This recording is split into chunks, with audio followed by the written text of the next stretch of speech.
All right.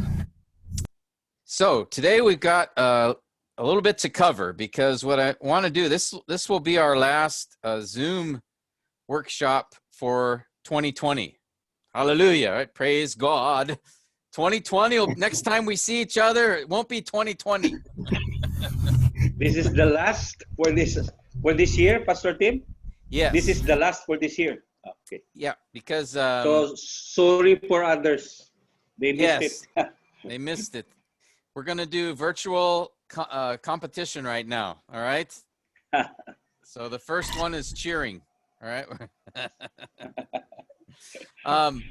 Yes, because of the holidays, we're going to let you guys have the next few weeks off for the holidays to get all the assignments and the sermons done. And then I'm going to talk again about the sermon plan to just try to make sure everything's clear, the preaching lab plan.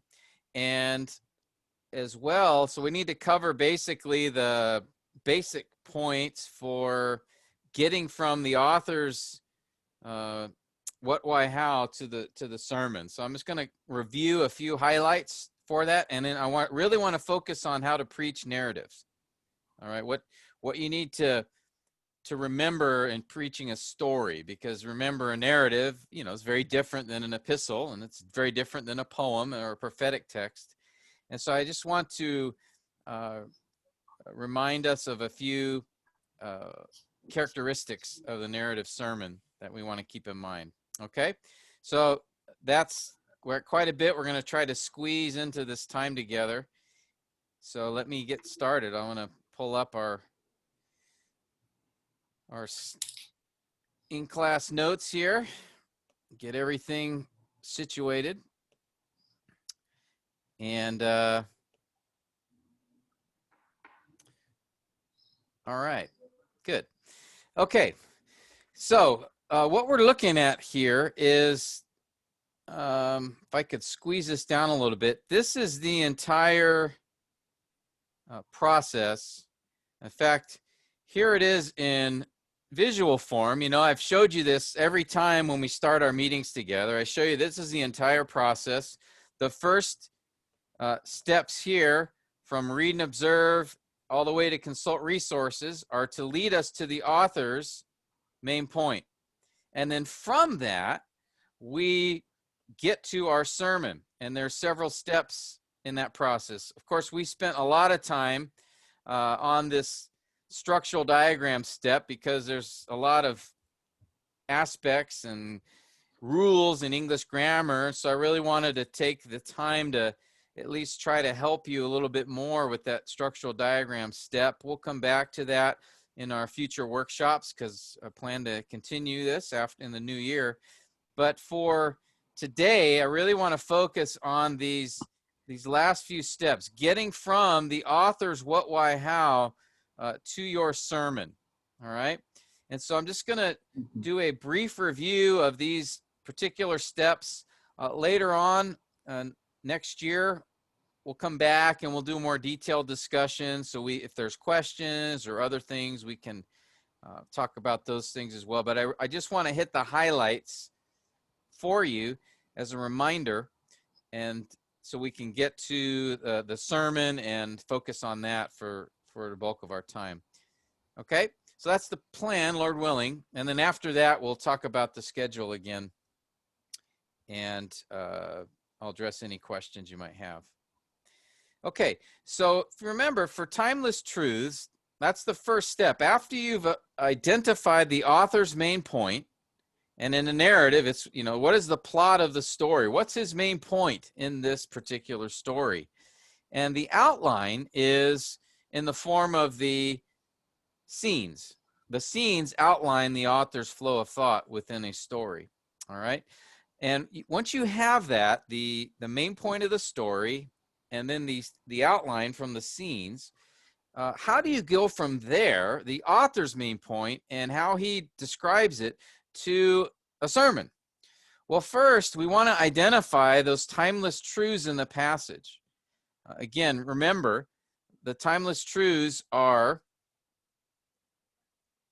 those principles that apply to anyone at any time, anywhere.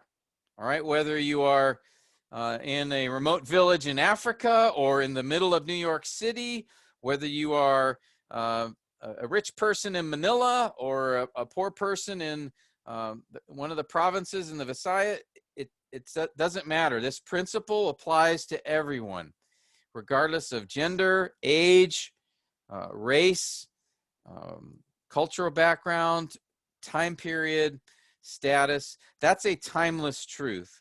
And so we want to remember that a timeless truth should be reflected in the text, should not be tied to a specific situation. It's not bound to a certain culture, and it should correspond to the teaching of the rest of Scripture. And if you want to get a more detailed review of this, you can go back to the class notes from Module 1.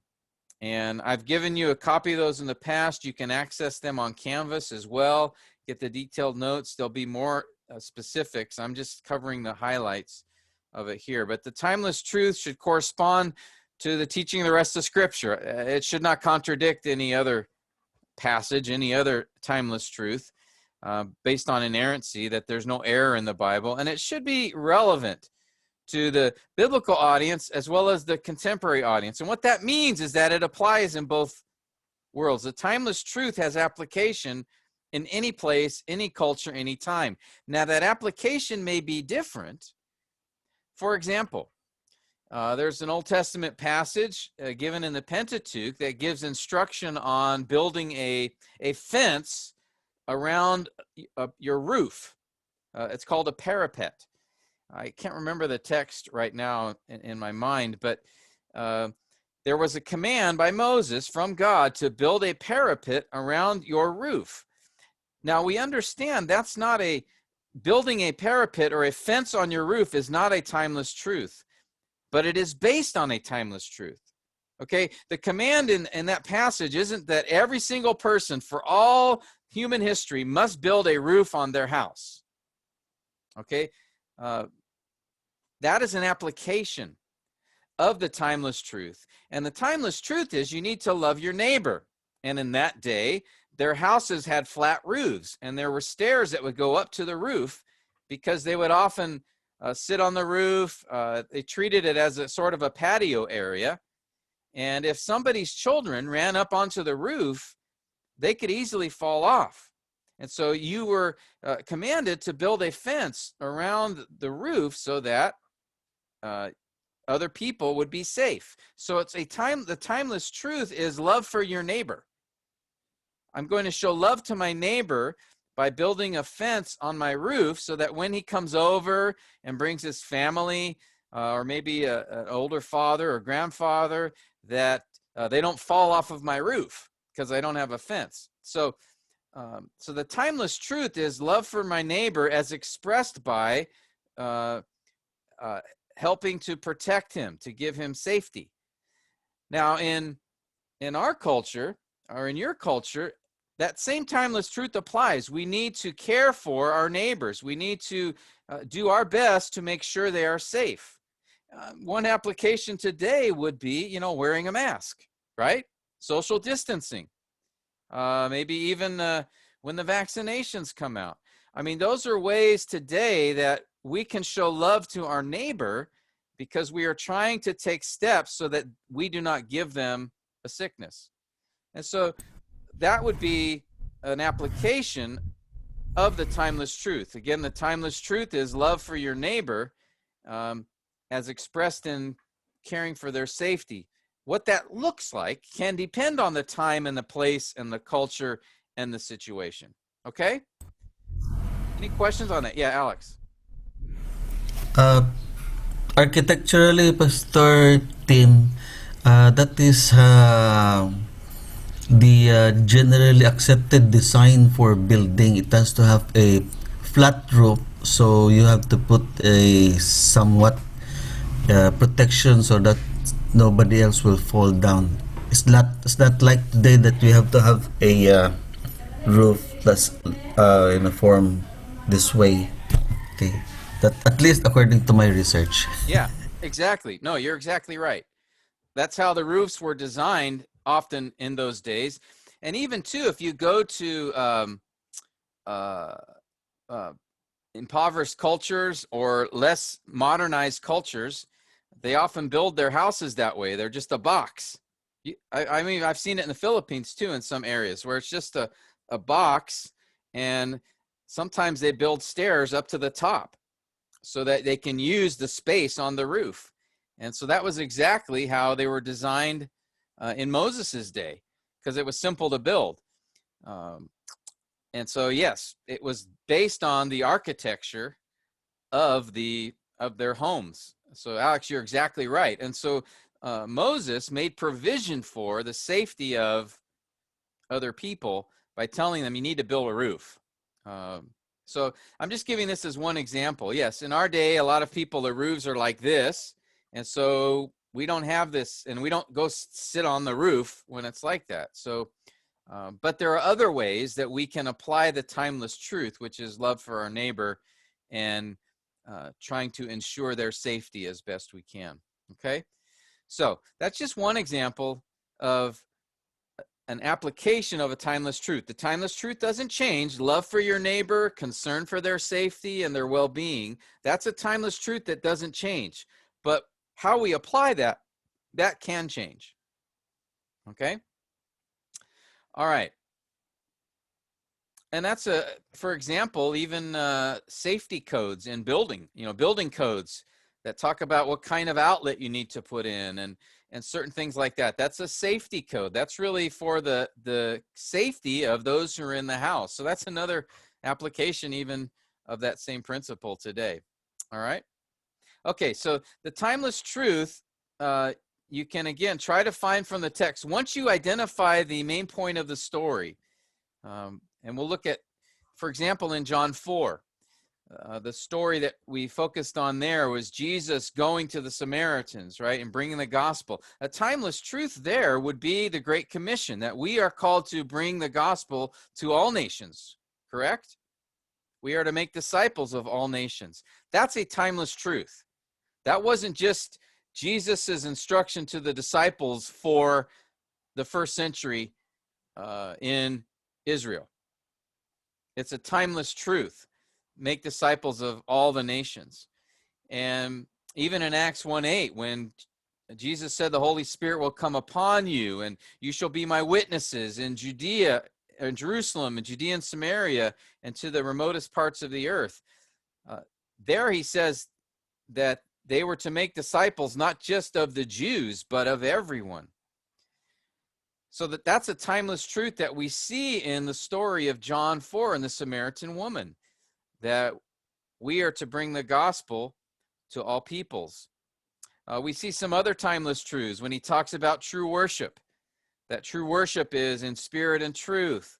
He talks about another timeless truth, that Jesus gives the living water, that is the Holy Spirit, to those who repent and believe. So there are usually several timeless truths or biblical doctrines in each passage. What we want to do is identify those truths, but especially the timeless truth that is the point of the story.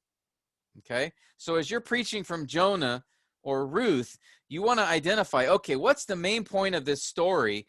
And what timeless truth do I see in that main point? And I'll tell you, both in Jonah and in Ruth, the point of the story is a timeless truth. All right, and it has to do with the last few verses in each of those stories. So one other thing you can do, and this is a very helpful, I have found, is to, after you think about what timeless truths do you see in your passage, consult the Scripture Index of the Biblical Doctrines book by Pastor John, or you can look at a systematic theology book such as the one by Wayne Grudem.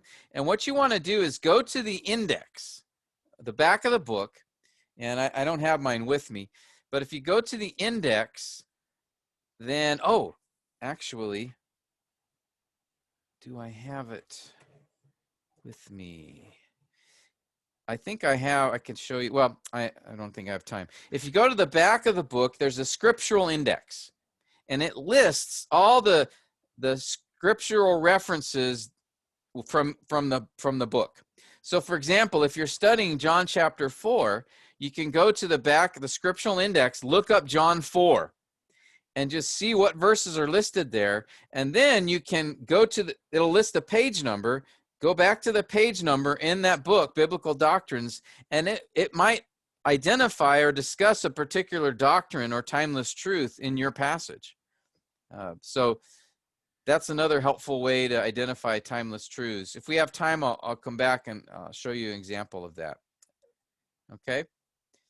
So 2 ways. First, identify timeless truths just as you think about what biblical doctrines do you see within the passage, especially related to the main point of the story.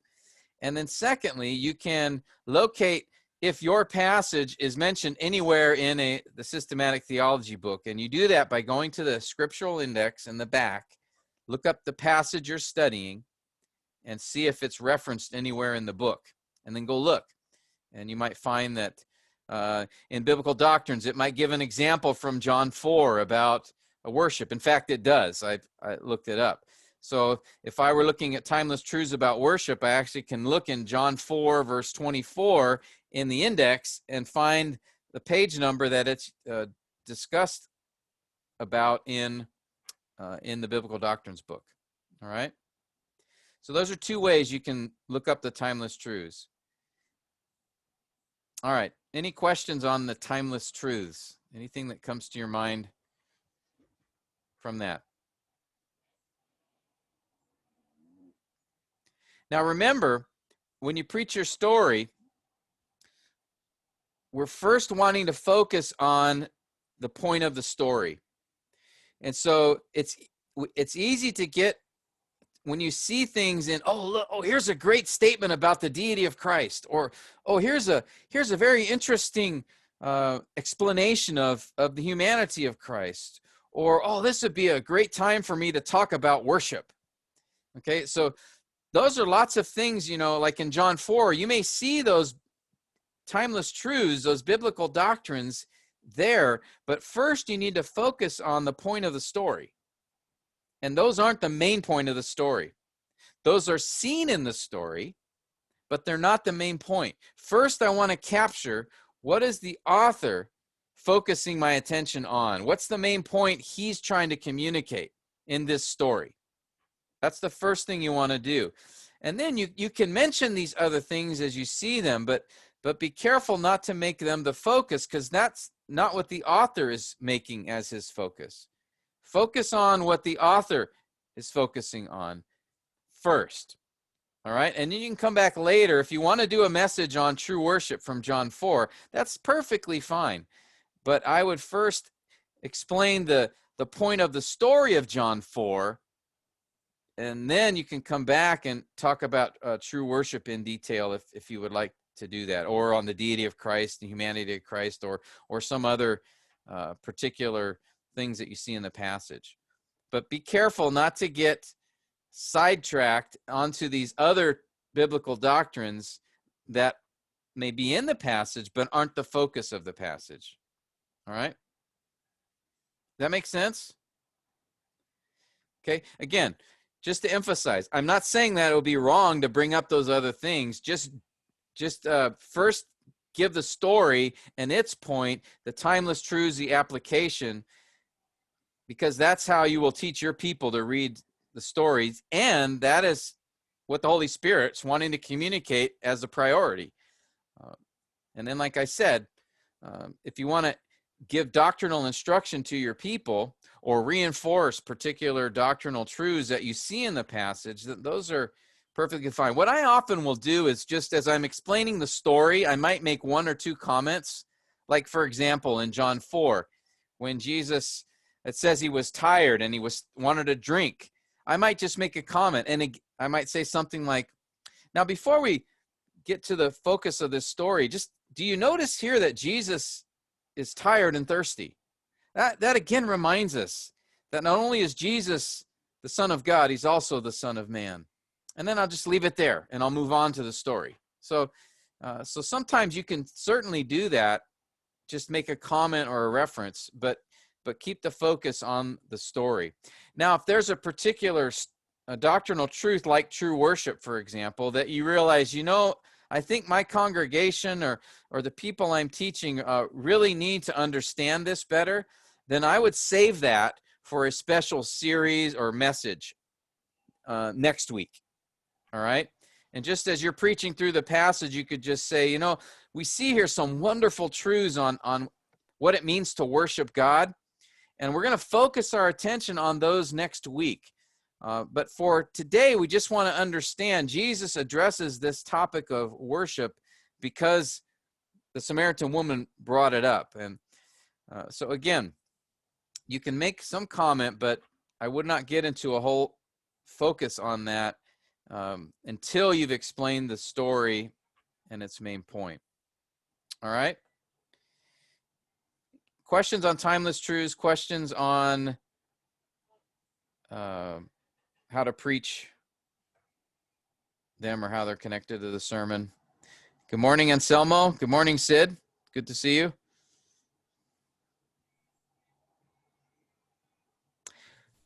Good morning, sir. Good morning, everyone. Good morning. What I'm doing here, Sid and Anselmo, is just basically covering these last steps, going from the author's main point to the sermon. So we're just doing a review, a basic review, because this will be our last time together this year, because we're going to take a break for the holidays. All right.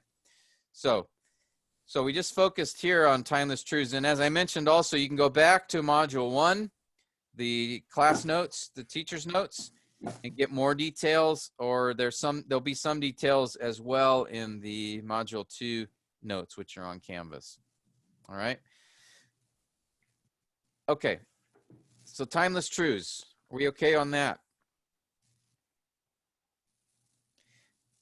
This is an important step because you're going from now the author's world and you're starting to think about entering into now our world. And what is the doctrinal truths that apply in both worlds? What I see from the passage. Okay? And often they apply directly. For example, in John chapter 4, Jesus went to the Samaritans to bring them the gospel, and he said, I've been sent, and then he tells the disciples, you've been sent. Now, the timeless truth isn't that we need to find every Samaritan and preach the gospel to them. Okay, that's not the timeless truth. That's the application of the truth in that particular situation that Jesus faced. He went into Samaria. I mean, I don't even know if he could find a Samaritan now. But the timeless truth for us is the same thing, that we are to make disciples of all the nations. And it applied in Jesus's day at that time by going to the Samaritans. For us, it may be, obviously going to our own community, or going to the Bajau, or going to, a nation, going to Vietnam or Cambodia or another island within the Philippines. I mean, but it's not, okay, we have to go preach the gospel to Samaritans. That's not the timeless truth. That's an application from the passage. Application for us would be, we need to bring the gospel to our, where we have impact and connections. All right, that'd be another example of timeless truth and its application. Okay, let's move to the next step, which is reflection. And again, I spent time in class talking about this. You can go to the notes, but it's always good to remind ourselves not to rush through this process.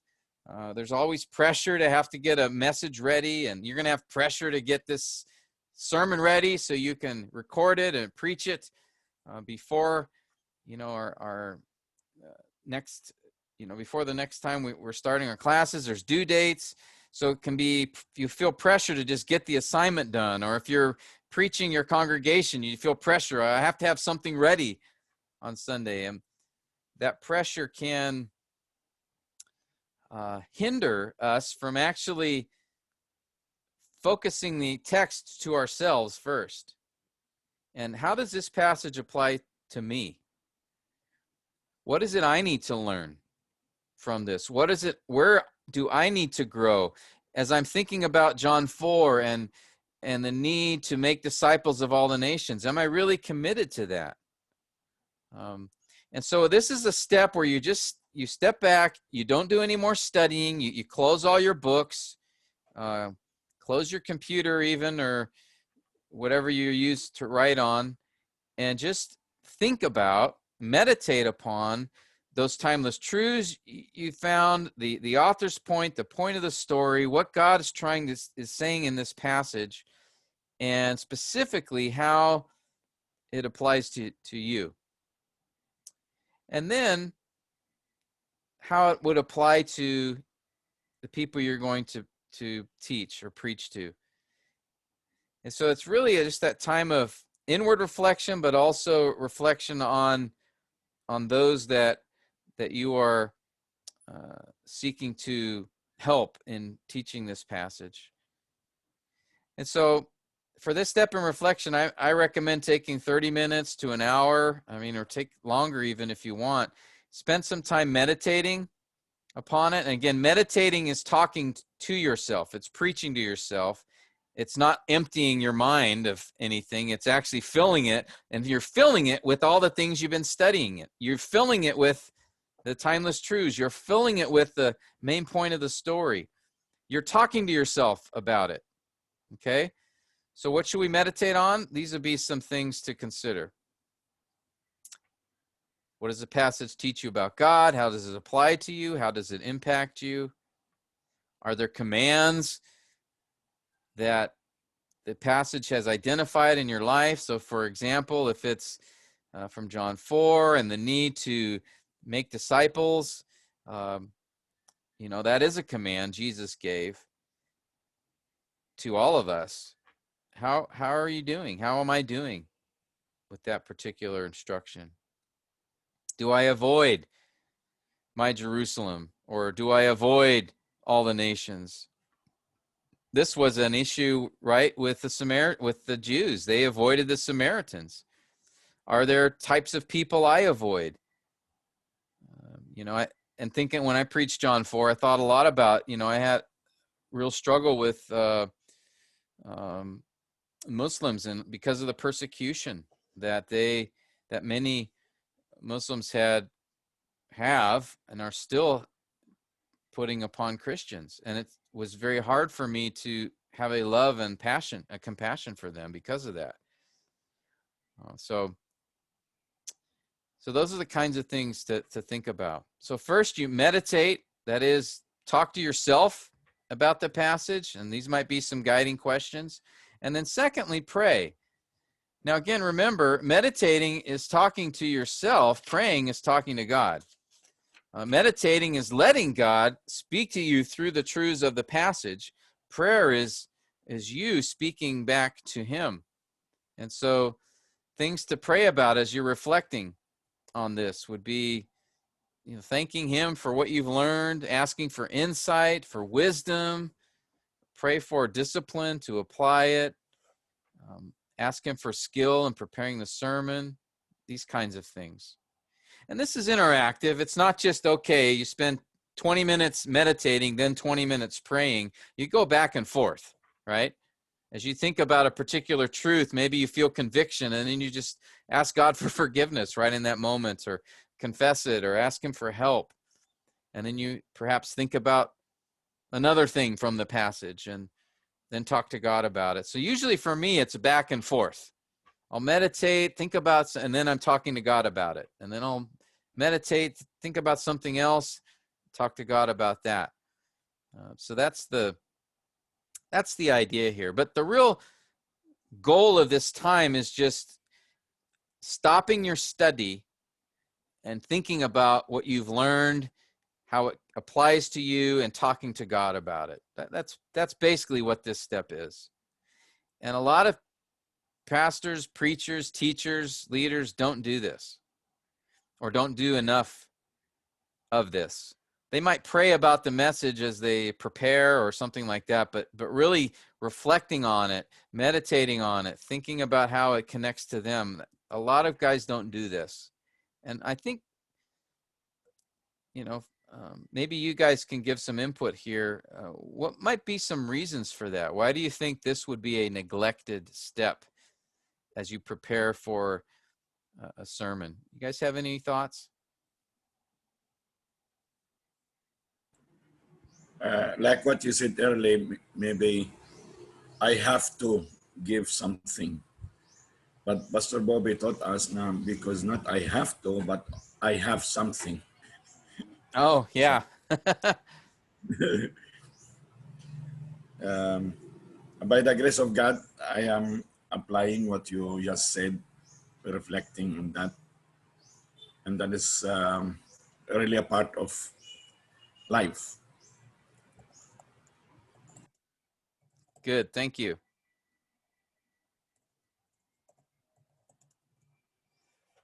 Any other things come to mind that can hinder us from this step, from reflecting?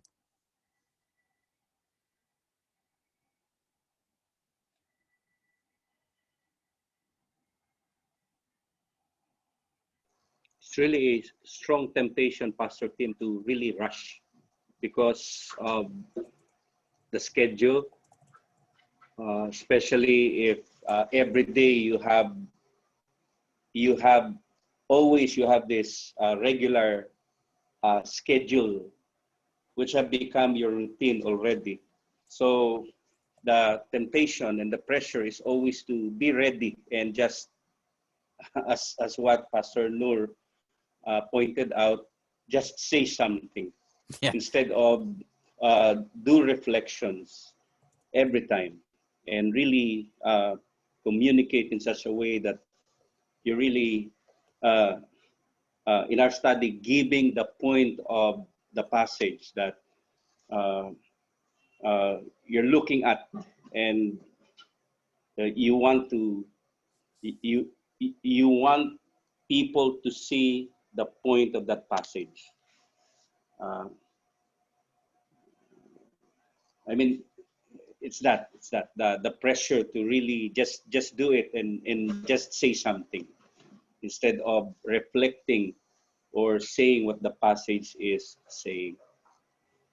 It's a strong temptation. Yeah. Oh, certainly it is. For me. Yeah, for me too. And it's not good. It's not really good. I'm always convicted of that, and I try very hard to really always pray and focus on what God is really saying in this passage and tell that to the people. Yeah. It kind of reminds me of, what might be behind that. If I'm trying to, I feel pressure to get it done, and so I just going to say, well, I don't have time to reflect because I need to finish this. That almost reflects the real attitude of independence, doesn't it? Pride, even. That, well, I got to get this done. And as if God won't help me with that, so I have to do all this work. You know what I'm saying?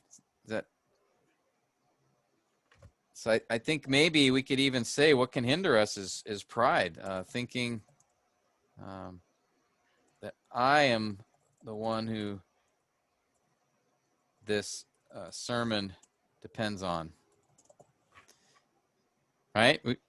We've talked about this since the very beginning, that God is not, the Holy Spirit does not bless lazy preachers, but he doesn't bless proud ones either, right? So that's a temptation, right? To think, especially if you've taught for a while or preached for a while, or studied, if you're a good student, if you're able to study really well the scriptures, you can tend to not depend on God in that, right? Anything else that can hinder us from this step of meditation, reflection, prayer? I think there's another one, Pastor. Yeah. You're trying to look for some thing to teach the congregation, and you say to yourself, "Oh, this is good for my congregation." So you tend to think that this is not for me. This is only for the people. Yeah. No, that's a good point. That you might, I don't need to spend time thinking about this. Either you think, well, I share the gospel. I make disciples. So this text doesn't really apply to me. Or it might be the other side where you're not doing it. And so you don't want to meditate or pray about it because you feel convicted. Right? Because that could be the other side, is you're avoiding it because of conviction. So one side is, well, I don't really need this because I'm applying it already. It's for my congregation. And the other side might be, I know I need this and I don't want to think about it because I'm not obeying the Lord in this right now. So maybe conviction sometimes. It's like you're doing your job professionally. Yes. You're just teaching for the sake of just doing the work. Yeah, that's true. This is the attitude of the professional. The professional, I'll call him professional preacher.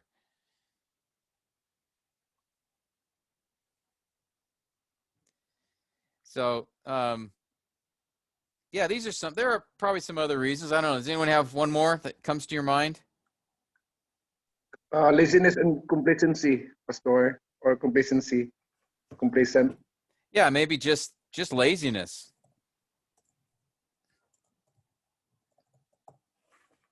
Yeah. It's one more step. I don't want to have to do this. I got to get the sermon done anyway. So, I'm just going to take a nap, or I'm going to. Just depending on online resources. Yeah, exactly. I'll look at somebody else's prayer about this. So, okay. So these are things that can hinder us. Again, my encouragement is, after you've done the timeless truths step, to do some reflection.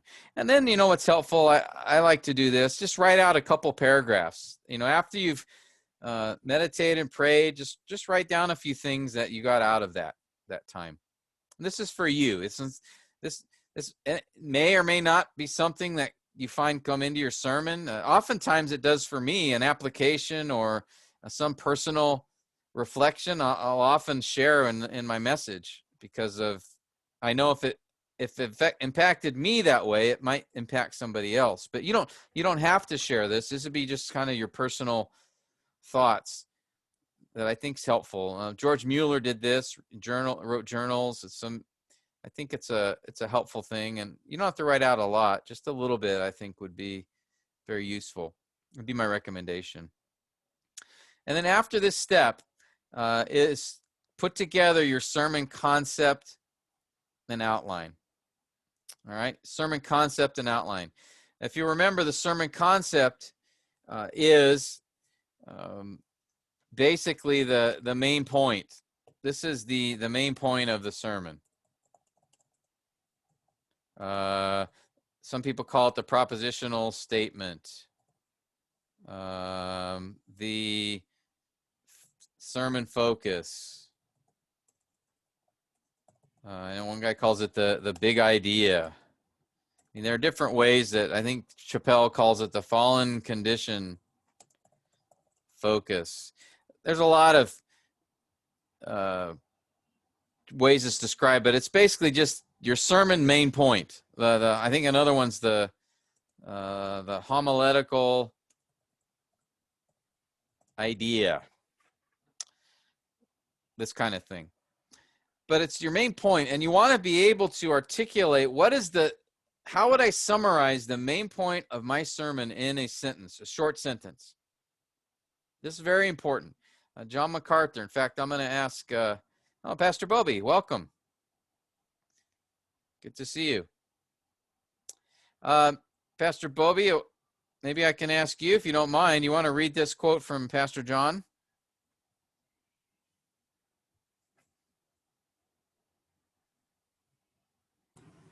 Muted. Yeah, you're on mute. All right. First of all, make sure that every expository message has a single theme that is crystal clear so that your people know exactly what you are saying, how you have supported it, and how it is applied to their lives. End quote.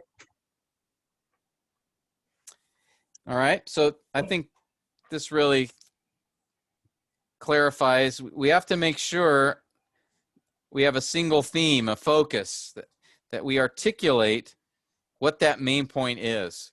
Now, in a narrative, when that main point comes out will be different. I would recommend, and we'll talk about this in a few minutes, when this main point comes out. Now, what we did for the epistles was we encouraged you to state your main point up front in your introduction. All right. I'm going to suggest something a little different for narratives, and I'll get to that in a minute. But in both cases, any sermon you preach, you really have to have a main point that you clearly identify, that's summarized in your own words, that is memorable, short, accurate, clear. All right. This is an important thing to have, just as John said, that it is crystal clear so your people know exactly what you were saying. All right. Oftentimes we'll preach through the message and we never really stated explicitly what the point of that message was, and hope that people just sort of grab it by taking in everything, but they need to hear you state it explicitly and repeat it in order to grasp it. All right. So, like, for example, from John 4, we've been using that. I have just a general summary of the story. The focus is the mission of Jesus. He's sent by the Father to seek and save the lost. And in this example, it's the Samaritans. So he's sent to all peoples, including the Samaritans. As a contrast to his encounter with Nicodemus.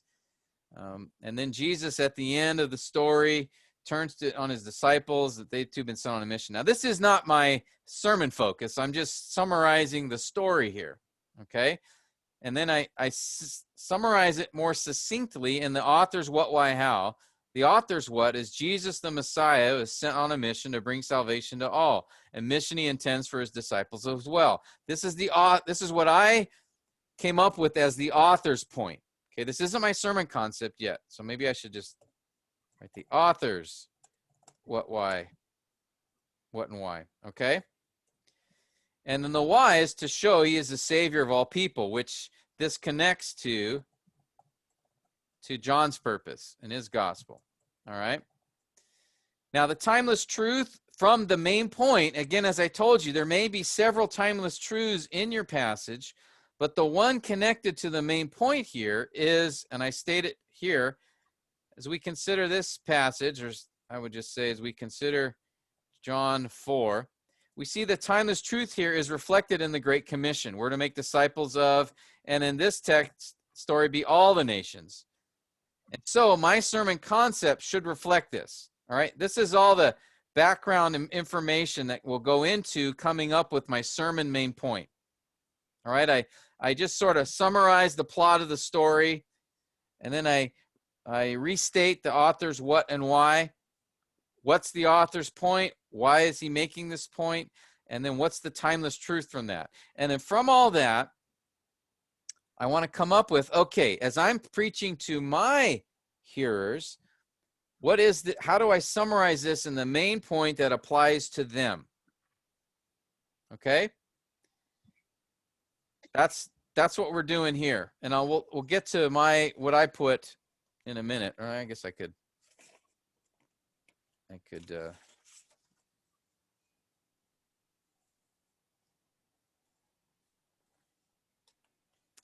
state it here. So we could have it, the main point could be something like, well, maybe, do you guys have some ideas just looking at this? How might you summarize this sort of in a sermon main point, a sermon concept? I'll scroll it here.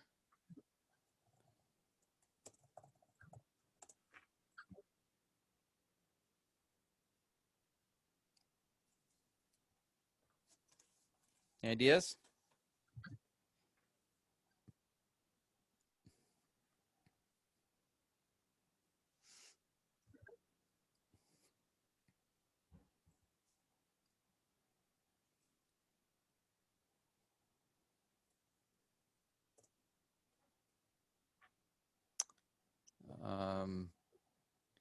Jesus wants us to be committed to the Great Commission.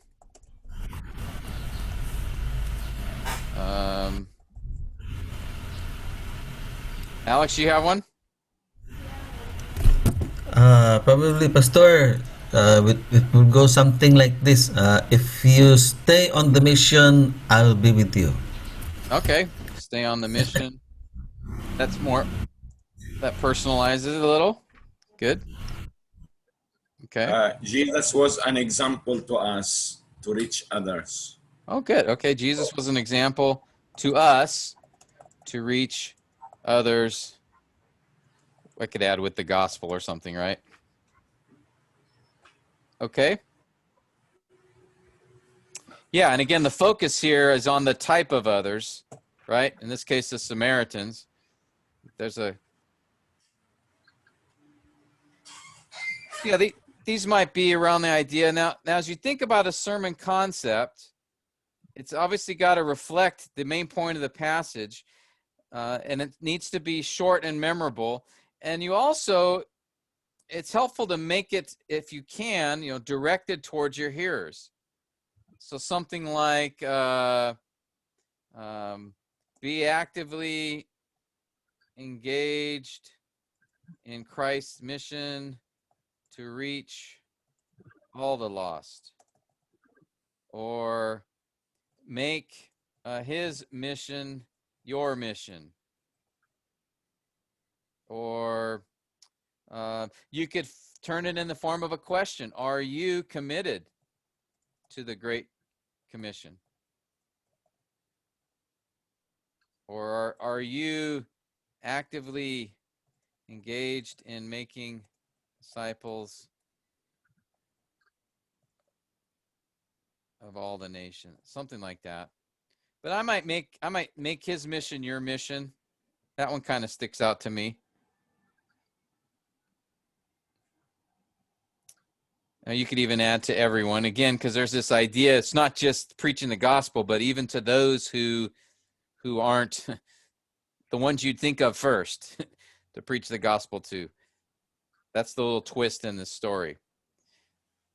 Okay, but the idea is, notice up here we had a long statement of the sort of the story, the what and why was sort of a long statement. What we're trying to do now is squeeze it down, focus it more on just the core idea, the core thought. And if you can make it directed towards your hearers, I think that helps it be more applicational. All right. There's no command that you have to make it directed to your hearers, but I think it's helpful to do that as often as you can. Okay. So this is sermon concept. Now, again, for narratives, you'll need to come up with this as well. It's not just for epistles. For narratives too, you need to identify what is the you need to identify a sermon main point. Where am I directing this message to as being guided by the original author and the point of the story? How can I communicate that point accurately and clearly to my hearers and how it applies to them? Okay, that's what you're after. Don't just take one little piece and make that the focus. Make sure you're connecting to the main point that the author was giving attention to. I think we talked about that early on. Like if you read this passage and think, oh, this would be a good I could do a good message here on how to share the gospel. Following Christ's technique. That's more of a topical idea. Certainly that's something we could we could use this as an illustration of how to preach the gospel, but that's not John's main focus here. So if you're going to preach this story, you need to preach, his focus is on Jesus was sent on a mission, and he is sending his disciples on that same mission, particularly to people who they would not choose to go to. Right? That's the idea. Now we want to take that and aim it and focus it on how does that apply to our hearers. This isn't a message on how That's to a share good the point. gospel. Okay. Now, like I said before, certainly you could talk about that as, when you're going through the story and you say, we see some helpful things in how Jesus shares the gospel with this woman and things we could learn from. But again, that's not the main point of the story. So be careful. I'm sorry, Alan, did you have more to say? I didn't mean to cut you off. I just said that's a good point. Sharing the gospel to people whom we naturally would not like to share the gospel to. Yep. Yeah, I think this is not just a story about evangelism and making disciples. It's a story about making disciples of all the nations. So that's why I would include something like make his mission your mission to everyone, or be actively engaged in Christ's mission to reach all the lost. Are you actively engaged in making disciples of all the nations? And in my message, well, I'll wait on that because I'll get to that when I talk about how to do the sermon. Okay, so I don't think nothing new here except just to remind you, have this main point before you write out your message. Have this, what are you aiming at? What's the focus here that you want people to take away? And again, that takeaway needs to connect to what John was wanting his readers to focus on. Okay? All right, any questions or comments on that before we talk about the outline?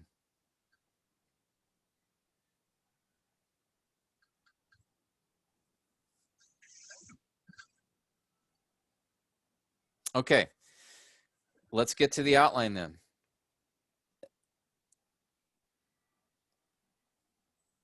All right, and let's remember, the author's outline is from the what, why, how, and the how are the scenes. Okay, that's essentially the author's outline, as each scene represents a point in the story that he wants us to see. And in John chapter 4, we basically had the setting and then 3 scenes in the story. The scene with the Samaritan woman, the scene with the disciples, and the scene with the Samaritans. In each one, it was a dialogue between Jesus and that particular person. And so, as I mentioned, that most of it takes place in the same area, but around the same time, but with different people. And we looked at that when we did our scene analysis. So as you're thinking about the sermon outline, start from the author's outline. And that is as obtained from the scenes in the story.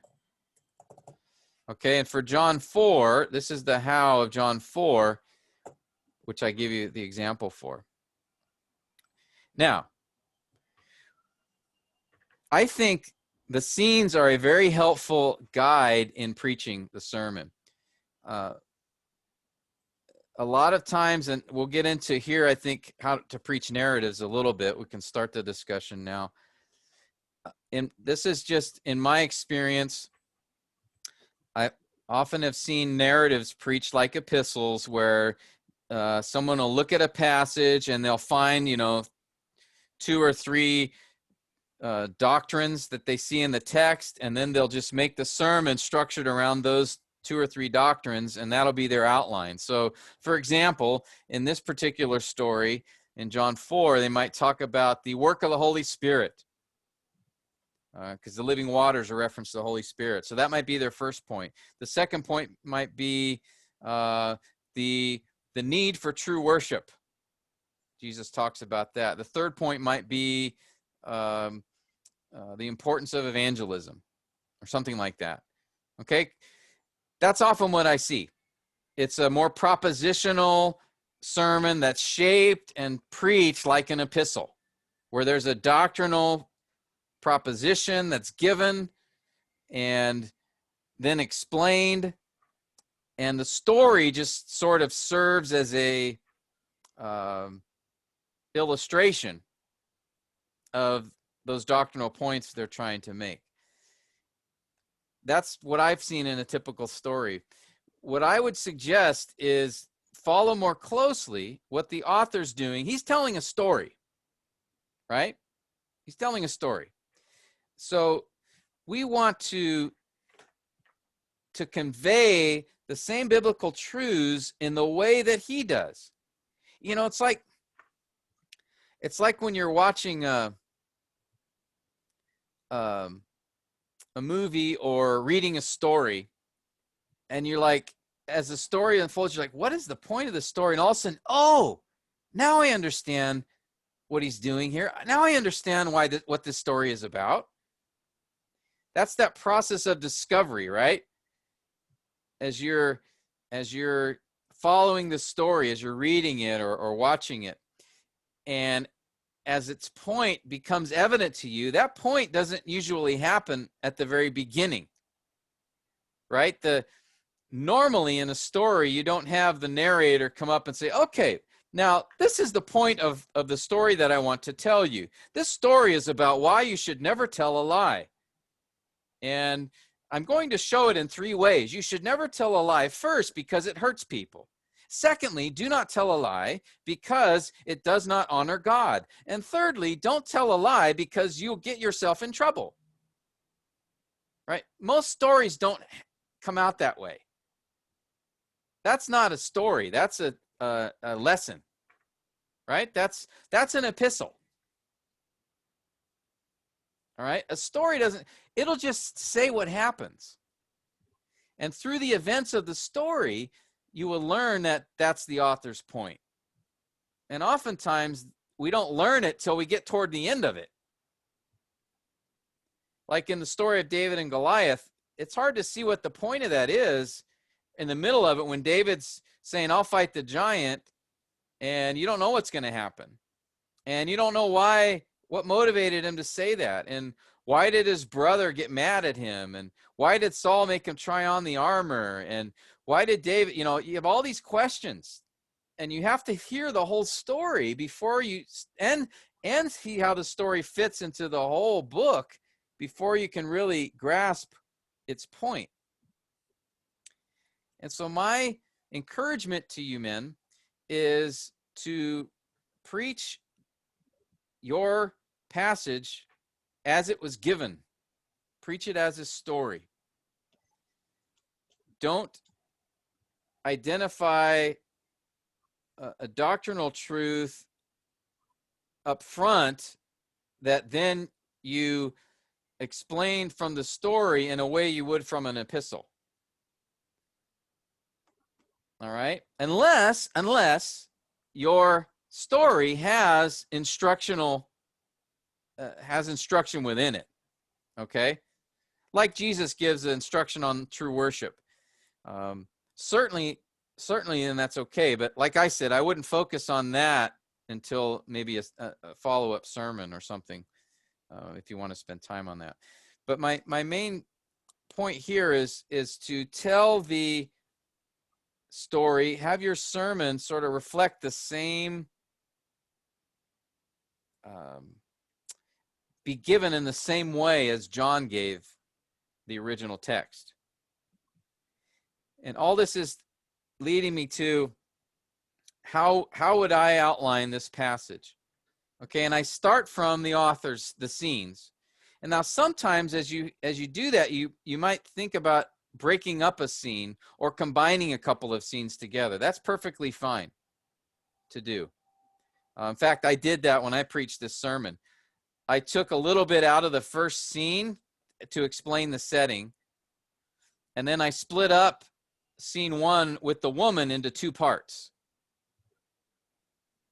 Because what it does is it breaks up the text. You know, I think if you just read, like, say, like this, John 4 is 42 verses long.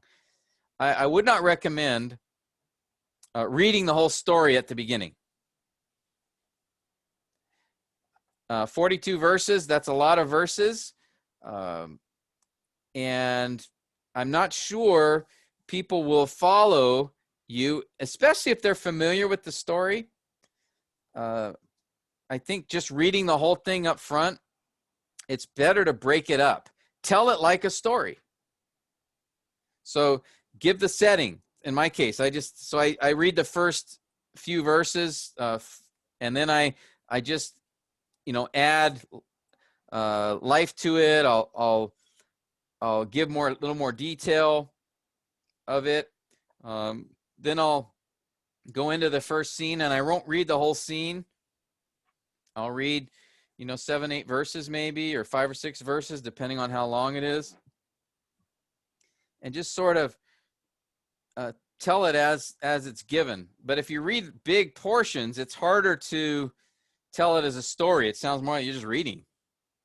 You don't want to be reading the story. You want to be telling the story, which includes reading it, but break it up so that people can follow along with you. All right. So this is how I broke it up. I split up scene 1, and then I stuck with scene 1. Scene 2 is here, and I kept that together, and then the last scene was the conclusion of my sermon. And you can see that in my manuscript. I sent you an example of that. Okay, so that's what I did. In other stories, I've combined, like some stories will have very short scenes, so sometimes I'll combine them together, a couple of scenes. But I'll tell the story, you know, I'll go through it piece by piece. Okay, I've been talking a lot. What are your guys, you have any thoughts, reflections, questions? We're going to have a more specific discussion on preaching narratives here in a minute, but I wanted to get that started. And then, any thoughts, guys? That's with him. That's what I do sometimes. You know, when in a sermon, I don't read the whole passage, especially if it is a story. So I just start out with my main point of what I think the author's main point is, and then tell my audience that we will go to the story as we get into the message. That's all right to do, right? We don't necessarily need to read the whole story at the beginning, because sometimes in the epistles we start with the passage, and then we begin our sermon or our introduction. But Yeah, sometimes I don't follow that, because, as you said, the story is too long. Yeah, the story could be too long, or sometimes it helps to build up the drama. If you're going in through a story and you haven't read it yet, you've just read part of it, and then the part you read at the end of it, you can go, what's going to happen? How will he respond to this situation? Or, you know, what is God going to do because of what this guy just did? You know, you can ask questions, you can sort of interact with the story a little bit if you go through it in parts. That makes it more engaging. If you just read the whole story and then go back and then start, it just sounds like a lecture. And again, I believe you want your hearers to experience the unfolding of the truths in the same way that the author did for his first audience, and in the same way that he did for you as you were studying the story. And so I think that, you know, if you read the whole story up front, sometimes that'll take away from some of the climax of the story. You almost want to, don't read the whole thing, because you'll read the climax too. So let the people, follow you as you go along, and lead them to that climax, or that, that key point when the problem is resolved, right? For example, when I'm preaching in John 4, and we get to verse 27, and I mention the disciples are about to return. Now, what are they going to think? Here Jesus is talking to this Samaritan woman. And not only that, she's like an immoral Samaritan woman. What is going to go on in their mind? Are they going to rebuke him? Are they going to confront him? What are they going to do? So you can ask these questions, and they may be questions that people hadn't thought about before. Maybe they know this story, but maybe they've never thought about that. Like in Jonah, you're preaching through Jonah, and say chapter 1, and the men end up throwing Jonah overboard. You can stop there a moment and say, and then the sea got calm. You can stop and say, now, think about this for a minute. You're a seasoned veteran sailor, and you're in a storm that you think you're going to die. So this has got to be just a massive storm. These are experienced sailors. They've been on these waters before, and they're terrified. And then you throw a guy over the side of a boat, and immediately the sea is calm. Now, what are you thinking? Right? Draw them into the story. Before you get to how would you react? What would you do? Well, let's see what these guys did. Let's look at verse 16, and read it. But if you sort of walk your way through the story in pieces, that allows you to build up, to ask questions, to interact with the passage in a way that I think can make it much more engaging for your hearers, especially for stories they're familiar with, like the story of Jonah. Most people know that story, at least, parts of it. But do they really know that story? And have they really thought about some of the parts of that story? So I just that's one strategy or approach in storytelling is let the tension build up. Ask questions that will help your people think about, what is the point of this? Why did he do this? Or what's going to happen? All right, that's what good storytellers do. That's what, Pastor Tim, that's where I saw the wisdom of the requirement of the assignments, in the scene analysis, where you asked us to relate the scenes to one another. How do they relate to each other, before and the after? So that's where I saw the wisdom of that, to be able to have a grasp of the flow of the story and what the author is really trying to build up, and arrive at. For me, I saw the wisdom of understanding what the author was trying to build up in the story, because definitely he told the story in sequence, okay, in the order and sequence. And then what is he trying to arrive at? So that more or less is a guide already for the sermon flow, the sermon. So that's where I saw that wisdom there, in the requirement for the assignment. Yeah, I mean, think about Ruth. The end of you're in chapter 4 of Ruth, right? And you're reading through that. Great story, wonderful story. What a great, this poor widow and this Gentile Moabite woman are alone in Israel, and in a very dangerous time, and how God just provides for them. It's a really great story. And Naomi, who lost everything, ends up with this little grandson. And you get to the end, and then those last few verses of the genealogy.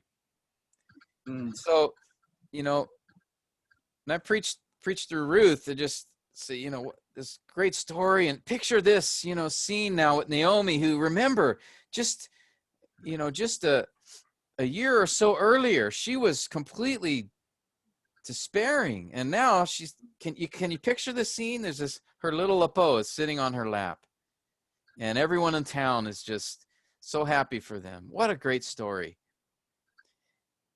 But you notice the story's not over. There's a few more verses. What else? What else could happen here?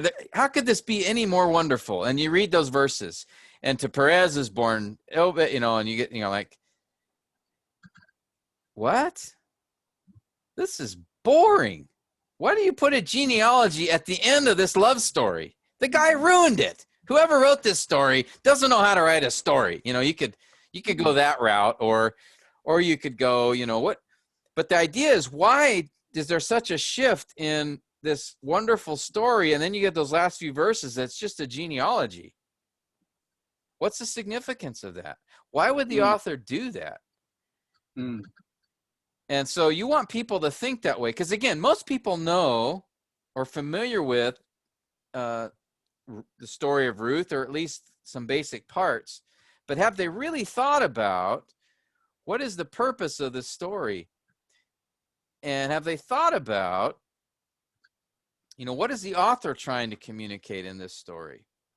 And so that, I mean, that really takes us to what the first point is in preaching narrative is, you know, preach the narratives as stories.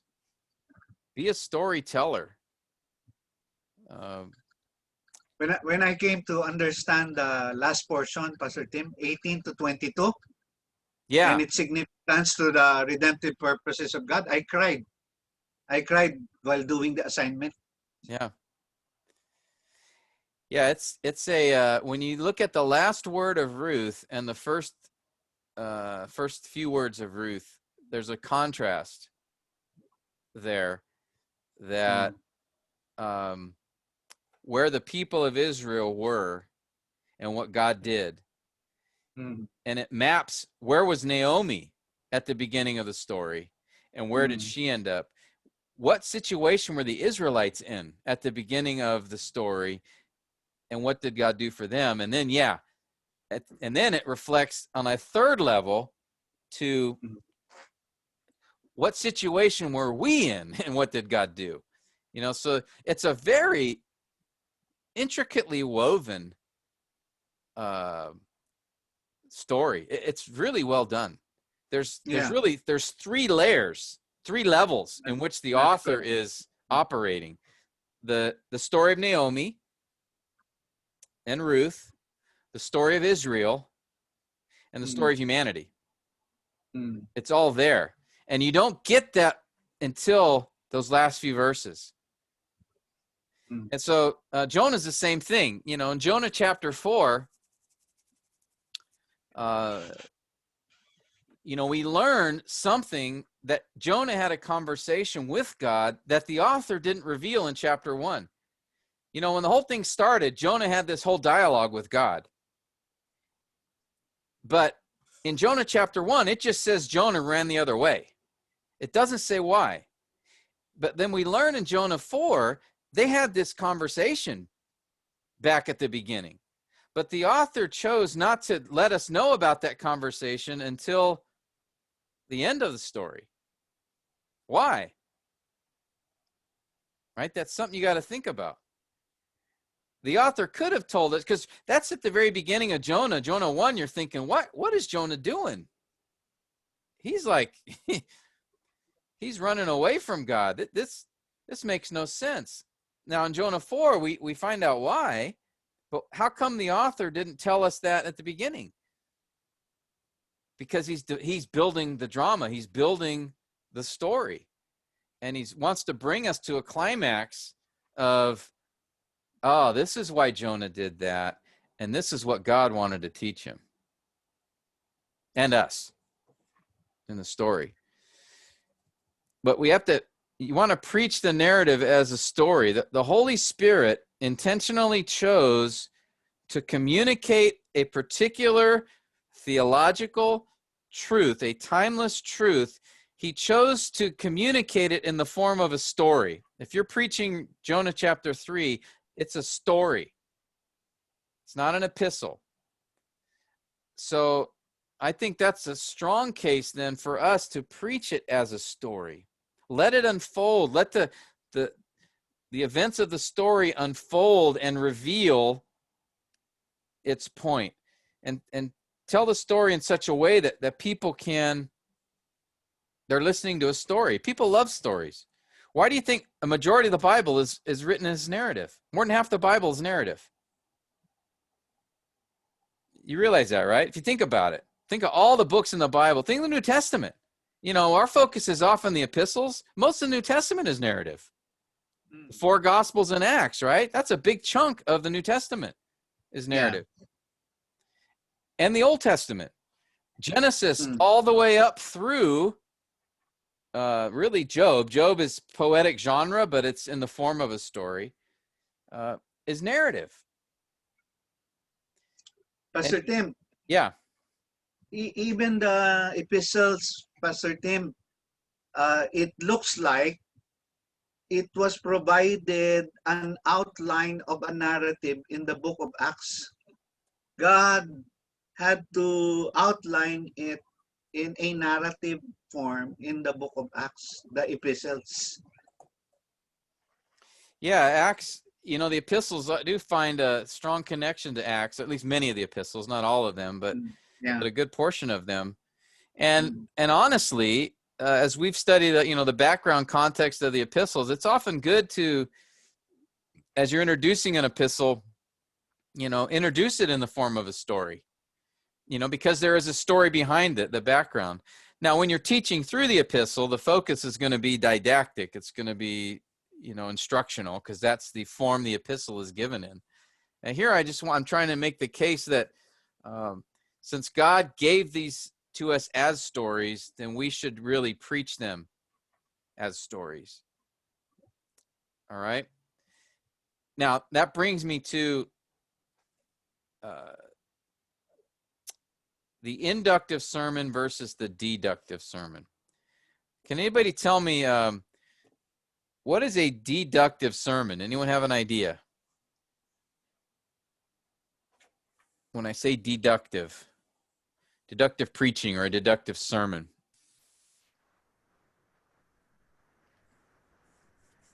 Or what is it to deduce something?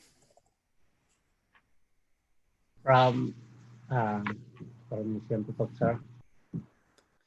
From what? From general to specific. From, yeah, general to specific. And what do you mean by that? If it is, I think it is a big picture, then that going to the very specific one. If I am correct, sir. Reverse from inductive. Yeah, inductive is going the other direction. It's going from the specific, from the details to the general. Yes, sir. Okay, good. Yeah, that's the basic idea. Deductive preaching it means that you give the statement or the main point up front, and then you show it. So this is you state the main point at the beginning, and then the rest of the sermon is showing or proving or explaining that main point. So you basically say, like I said before, on today we're going to see 3 reasons why we should not lie from this text. The first reason is this. The second reason is this. The third reason is this. So you start at the beginning, you give your main point. And that's how we encourage you guys to preach the epistles. And really how you should preach poetry as well is you start with your main point and then show it from the passage. So you start with the general, that's the overarching main point, and then go to the specific. Here is how we see this main point from this passage. Inductive is the opposite.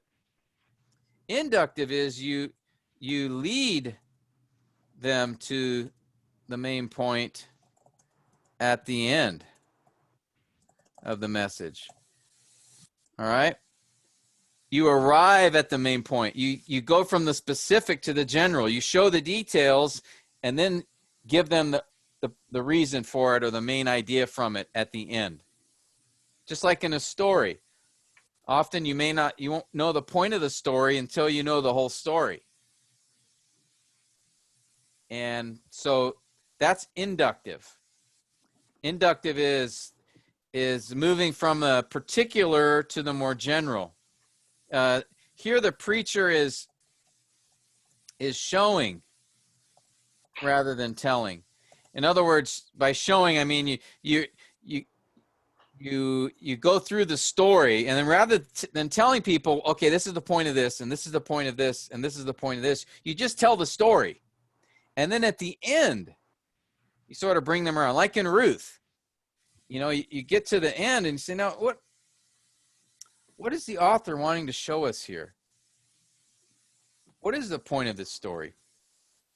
Now, I think it's more engaging if you don't tell them the point of the story at the beginning. You can. There's nothing wrong with that. It's not bad necessarily, or you're not sinning as a preacher if you do that. But I think most stories are inductive, so you should preach a narrative inductively. And so what I want to do is encourage you to try this with your sermons. Okay? Is try an inductive sermon. And that means don't give the main point at the beginning. Give it at the end. Lead your people to it as you go through the story.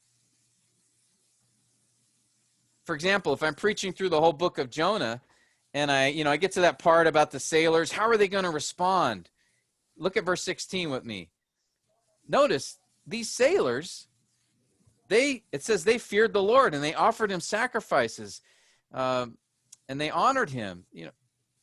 It looks like these sailors became believers. And then you might explain, how you know that, and then you might want to just drop the question. Now, why does the story of Jonah tell us this? I thought this story was about Jonah and about him running away from God's command. Why this whole account with the sailors? And why does he include this detail about them becoming believers? And then I don't answer the question. I leave it there. We keep going. And then the same with the Ninevites. Chapter 3. Go through that account. They truly repented and said, wow, this is amazing. Like one of the greatest revivals in history. And it really was. Over 100,000 pagans believed, put their trust in God. Why would God choose that people? Why would he send a Jewish prophet to them? I mean, these are wicked people. So you could, again, ask those questions and then don't give the answer. See what that's doing is, the point of the story, but maybe you hold off a little bit. Don't give it yet, but keep asking questions or noting things, or maybe something the narrator says, or a particular part of the story, and just bring that up, but don't necessarily answer it or say why. That's why I think the author of Jonah did not want us to know that conversation Jonah had with God at the beginning, because he wanted us to be thinking, now, why would Jonah do this? What was it that he would be willing to directly rebel against God? What would cause him to do that? And it was his hatred, right, for the Ninevites. He hated them so much he wanted them to burn in hell. The exact opposite of God in the story. But I won't tell them that yet. But I will ask those questions at the beginning. Now, why did Jonah run? Was he scared? Was he tired being a prophet? It's a long way to Assyria. You know, was he just done with travel? You know, you could come up with all these, but don't give the answer. Pastor Tim, Yeah. so sorry to disturb. I No, go ahead. I meant to ask. Usually, at least for me, I try to choose a title that is encompassing to the story. Yeah. Okay, the same way we said. What would be your suggestion? Because sometimes we choose a title that gives away already the point of the story because we're wanting to be uh, encompassing at the beginning with the title, something that summarizes. So what is your suggestion for that, Pastor Tim? What is your take on that? What do you do? That's a good question. Yeah, normally, like for a deductive sermon, you know, you give a sermon title that's basically, you know, your main point or close to it, right? You're right. Normally with stories, what I'll do, especially stories that are familiar, is maybe you just choose something that people identify with in the story. Like, for example, Jonah, I might say a rebellious prophet. Story of a rebellious prophet. Now, that's not really the story, but I'm trying to keep some stuff hidden at the beginning, right? Okay. Or maybe in John 4, you might say the living water.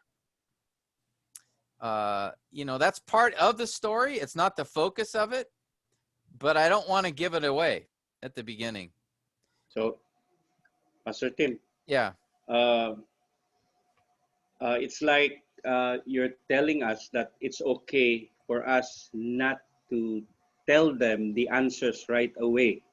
It's okay for them not to have the answers, at least in that piece of the narrative. Yeah. Yeah, it is. Because now you will, by the end of the sermon, they better know the main point, though. So Yeah. don't hide it the whole sermon. So the discipline is on us. Yeah. With the story, because here's the power of a story. The story is engaging. You're like thinking, what's going to happen? What's going to happen? What's going to happen? Oh, right? And that's Right. a good story is able to keep you, hold your attention, but not reveal too much, and holds your attention, and then all of a sudden, right, it's like the drama of David and Goliath. You know, that whole story is very dramatic when you think, you know, Goliath shows up and he's described in this way. I mean, this guy's, you know, terrifying. And how the Israeli army responds and how Saul responds, and David shows up and he hears it, and, you know, and it just sort of unfolds. And you're wondering, as you're seeing it unfold, you're thinking, this guy David's going to take Goliath on. He's going to fight this guy. And Pastor Tim, excuse. yeah, Is that the exploratory approach or the discovery approach, the deductive? Inductive. The inductive. inductive. I don't know if technically what the discovery approach is, but those words, I would say, yeah, it's you discovering it as the story's being told. So I don't know if that's what the discovery approach means, but that's what you're doing. You're leading our audience to discover. Yeah. To discover the point of the story. Because here's why I think questions and comments, insights, details that you sprinkle in but don't give the answer, hopefully what it does is it not only piques the interest, but you're starting to get them thinking along the lines of the point of the story, so that when they do see the point, they're like, oh, I get it. Now, if you don't ask those questions at the beginning or in the story, so you're not getting them thinking about it, then it's just, you know, I've heard this story before or whatever. But you want to be asking questions along them. Why did God do this? Why did the narrator say this? What is happening here? And so you want to plant seeds. That's how I sort of think of inductive preaching, is you're planting seeds along the way as you go through the story that you want them to have that aha moment. Like right? whetting their appetite also. Yeah. Like, oh, that's why the author of Jonah didn't reveal the conversation. That's why God saved the sailors, and it's in this story. That's why God saved the Ninevites, but you want to hold them thinking about it. And a good question or good questions, or, if I'm telling John 4, I might point out a few details, but not explain them fully yet till we get to the end. Or any story. So it's the art of storytelling is kind of the, I don't know if you guys, you have children and grandchildren, and when they're young, especially when they're young, you can read them a story. But if you just read the whole story sort of as it is in the book, you don't add your tone, you don't like ask questions even maybe as you're going through the story, it's harder to hold their attention. So a lot of times what I do is when I'm telling the story to my grandkids, or when my kids were little, 3 or 4, I would stop and then say, now why did he do that? Or what's happening here? Or look at that. And it's, maybe there's a picture in the story. What is that?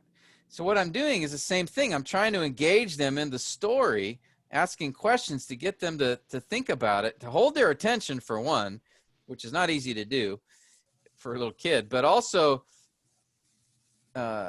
it helps them enter into the story. And when they get to the main point, or the author's focus, right, we want them to understand that.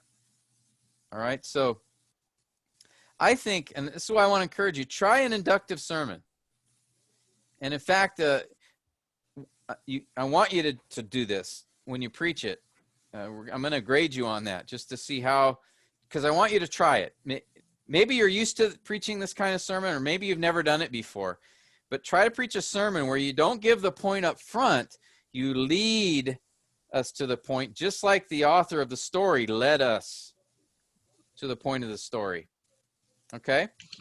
Pastor Tim, Yeah. we will surely get low grades to that because you know already the story. But how do you tell it? That will be a big part of this. Pastor Tim, it just occurred to me. Now I realize why the American tradition of bedtime story to children is so important. It's so important. Yeah. I used to question that before. Why do they tell the story to? Why do they read stories to their children before sleeping, before they are put to bed? Now I understand now. Yeah, and there's a lot of, stories you can remember them. They serve as good illustrations, later. So yeah, you really want to, that's what, with our kids, we taught them a lot of the stories of the Bible. We read through the Bible with them together, and they remember the stories, and those are things we can refer to later. So a story well told is remembered.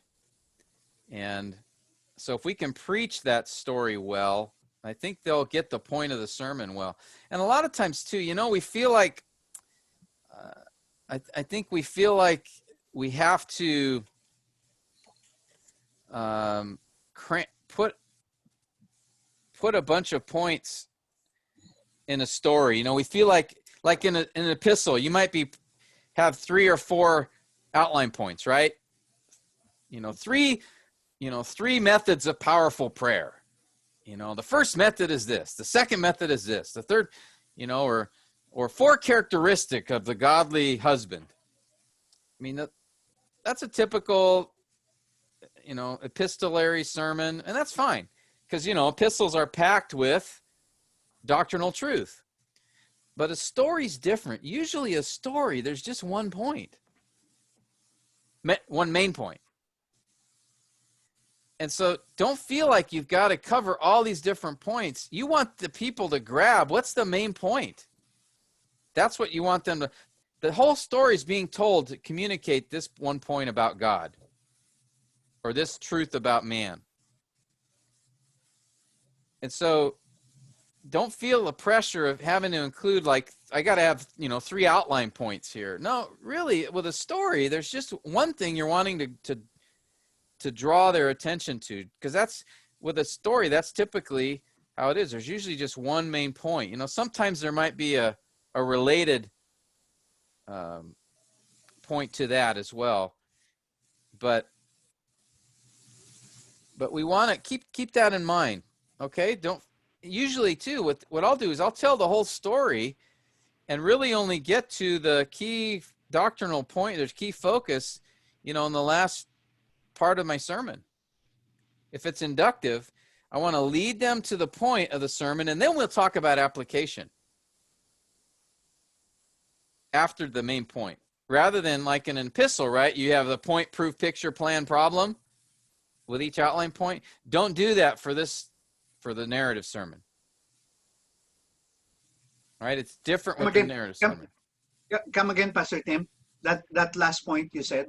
Yeah, for a normal deductive sermon, the structure is this, right? You'll have the introduction, which you should have for your narrative sermon too. Get the attention of the audience, draw them to the text. But in the introduction for a deductive sermon, you'll have the main point stated up front, right?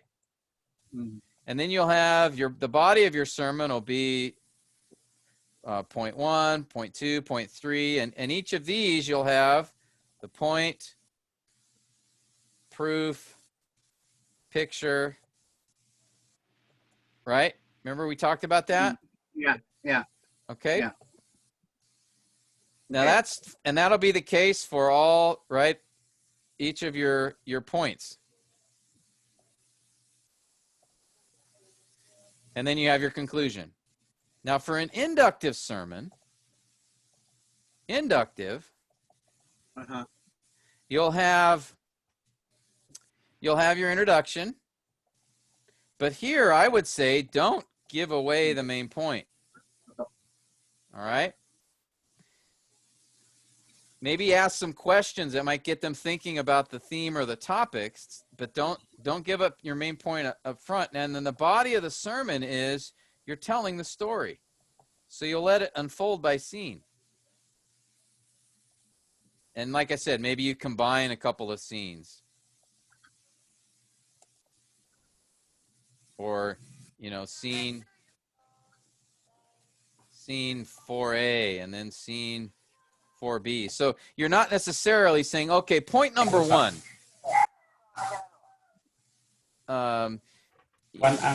Like you would in your deductive sermon, you'll have point number 1. Let's say this is on the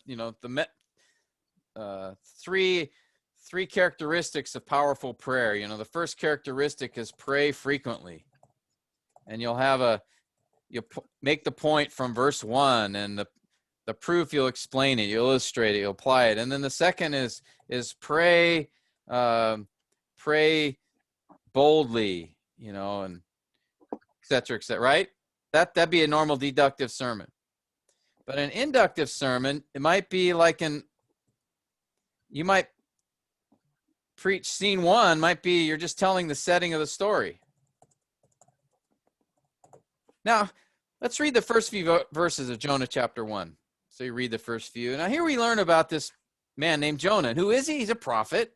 He's a prophet in central Israel during, 100 years before the time of Isaiah or whatever, some reference point. And what is it that Jonah's told to do? Right? He's told to go to this people, the Ninevites, and yet, right? So you're kind of giving the setting. And then you might go to the next, combine the next 2 scenes of the particular account together, or if it's a short scene, if it's a long scene, you might split it up, but you're just walking them through the story. So there's really not a point 1, point 2, point 3. Okay? You're just leading them through the scene. Now you might say, you know, like here we see in John chapter 4, 3 conversations that Jesus has. Now let's focus our attention on the first conversation.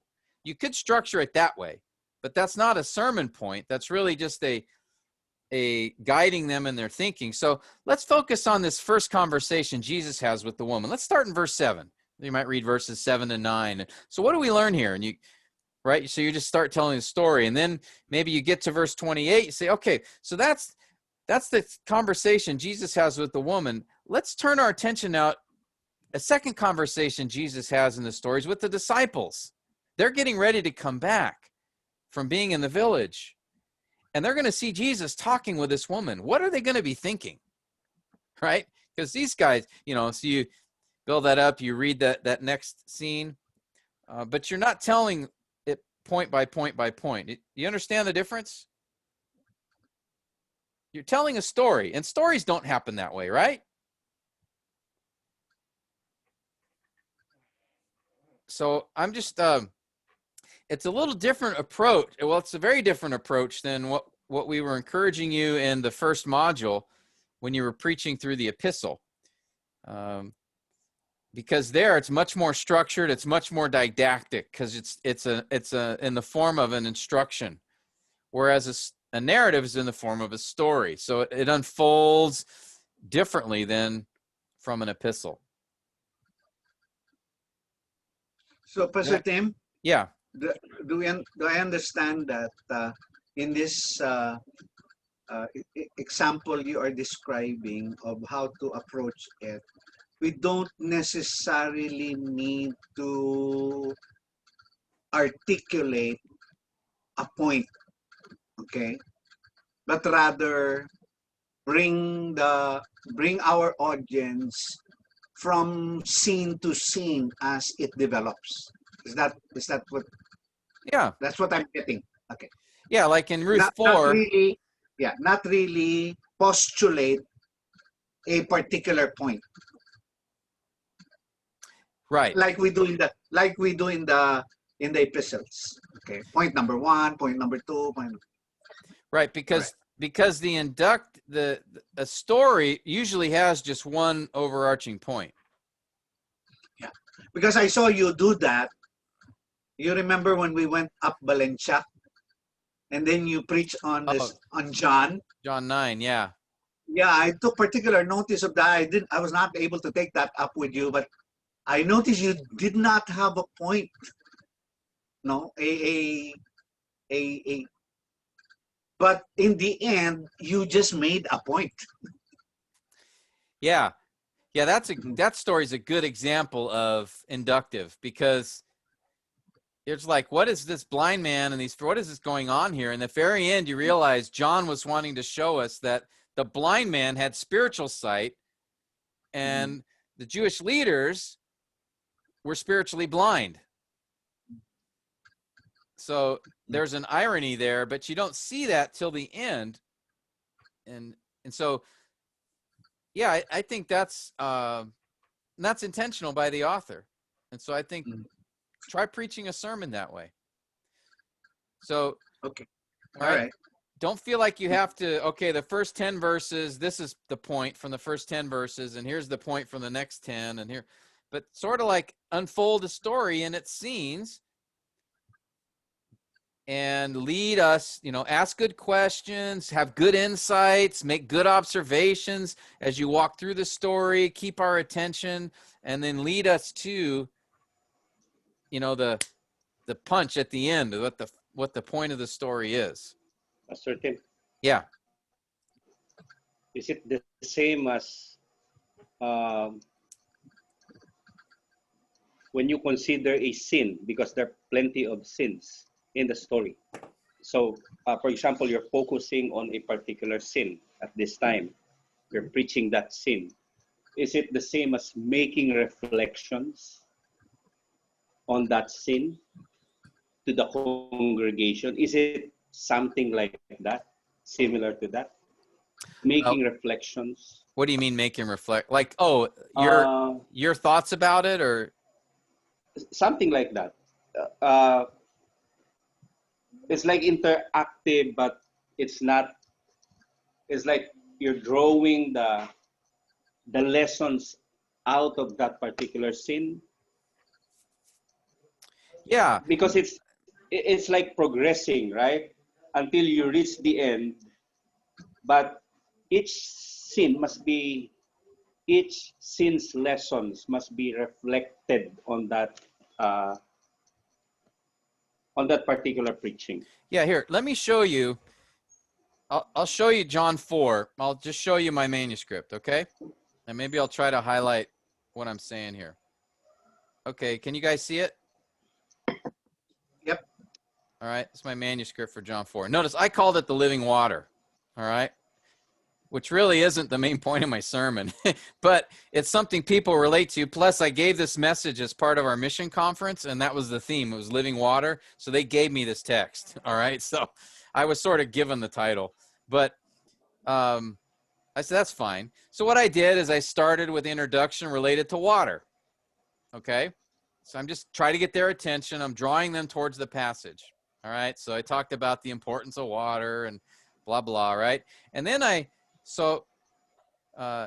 while this is true, I talk about water is vital to our physical life. Jesus said there's a water we have a far greater need of. And Jesus speaks of this water in an engaging conversation he has with a particular Samaritan woman standing at a well. We find this story in John chapter 4. All right, so it's pretty basic. Notice, by the way, very short introduction. See that, guys? Don't need to be long. Get them to the text. And then my first point, which I don't tell them this is the point. This is just a header for me. I just going to give them the setting. So as the story begins, we find Jesus had been ministering with the disciples in the region of Judea. And then I read the first 6 verses here. And then I just go through the setting and I give them a little background of what was going on here, how it connected to the passage before. And then notice what I do here. I give them some of the cultural background about the racism. These racist attitudes had existed for hundreds of years. In Jesus' day, no self-respecting Jew would go through Samaritan lands, etc. And this is what makes John's statement so interesting. He had to pass through Samaria. And then notice this, guys. I say the question is why? Why did he have to pass through in Samaria? Were they in a rush to get there, or was there somewhere else, something else going on? I don't answer the question. That's what I mean, Pastor Tim, reflecting on Exactly. on that point that you're highlighting. Yeah. So in what that I'm particular doing, though, is I'm trying to get them to think about, because this is related to the point of the story. Jesus was sent on a mission, but I'm not going to tell them that up front. I'm just going to ask a question, or in this case, 3 questions, to plant some seeds. And they say, okay, well, let's move on. Verse 5, they come to this place called Sychar, so I give them some background to that, and then I get back to the text, verse 7. So I, and I might throw in some little comments here and there to keep the interest. And so I just go through, notice I just read those 3 verses, then I talk about them, and then I explain now, and here's where I introduce the problem. Now, I don't tell them, okay, now in every story, there's a problem. And notice here in verse 7 and verse 9, the problem is introduced. This is the plot. I don't talk about it that way. But I will say, after explaining it, now I know, I've studied the story, so I know this is where the problem comes up. That Jesus is talking, a Jewish religious man's talking to an immoral Samaritan woman. All right, and so I mentioned that. The woman in verse 9 wondered aloud how a Jewish man could be talking. So this encounter poses a big problem for Jesus, since he was considered as a Jewish holy man. And then I comment, I say, by the way, later on, the disciples, when they see this, are shocked. All right, so this is a big deal. Now, here again, notice, guys, this is just my style, but as I was studying this passage, I kept asking myself, what is John's purpose for having this story in this gospel? Why did he put it here? All right. And I don't answer the question. I give them a little hint. I say, well, I think it has to do with who Jesus said these. All right. But so I like to throw in some questions for them to think about, give them a few details, but I'm leading them along. All right. Then I go back to, or here actually is where I introduce the problem as it applies to today. So I surface the need of this sermon in the middle of, I don't do it in the introduction. Notice here is where I introduce this problem of, and I actually do give a hint on a message that John is giving us as well, that the gospel is for everyone. So here I do sort of unveil a part of the point of the message, because I felt like in this sermon, this was a good time to do it. Okay. Now you guys, you can read this sermon and see what I do. Again, I'm not the best narrative preacher in the world. You know, I'm not really very good at it either. I'm still working at it, but you can at least see how I approached doing this. All right. So I chose to give away a little bit of the point early in this particular. So let us follow Christ's example, bring the gospel to all. That's really essentially the point of my sermon. All right. But I just sort of go like this. I say, give them a quick look and then pull it back. And then I go to, let's get back to our text. And now I get into the conversation with the living water. Let's see, anything I explain what the living water is. So here's where I do take a doctrinal aside for a few moments to explain the living water, but I didn't spend the whole time on that. So I explained that the living water is a spirit, but I want to show them how it relates to the flow of the story. Okay. So again, and notice here I ask a few more questions. After Jesus tells her about the living water, and then he says, go get your husband, right? Verse 16, go call your husband, come here. The woman answered, I have no husband. And then I ask some more questions. Now, don't you find Jesus's response a little odd here? I mean, she asked Jesus for this living water. Now, normally, I wanted him to think about this a minute. Okay, Jesus has her, right? He describes this living water, and then she goes, okay, I want it. I want it. Where is it, sir? Show it to me, right? That's like, she's right there, man. Give her the gospel. Call her to repent right now. You've got her, man. And Jesus doesn't explain about the water anymore. He turns the conversation to her personal life. Why did he do that? Okay, what's the connection here? And in this case, I did give the answer, or at least part of it. All right, so I'm not going to go through the whole thing, but you get the idea. So you can look through this, just see how I approached it. But notice I don't say, like, I do have these bolded points, but I don't give those to the congregation. Those are just guides for me. Because notice I don't have any transition points. Okay, we've just saw the living water. Now we're going to talk about the right worship. I don't do it that way for a narrative. Okay? Yeah. Mm-hmm. That's a big point. Now it's not, again, guys, I'm not saying that don't preach deductive sermons from narrative. I mean, I'm not saying that's wrong to do or whatever, but I think the better way is preach a story as a story.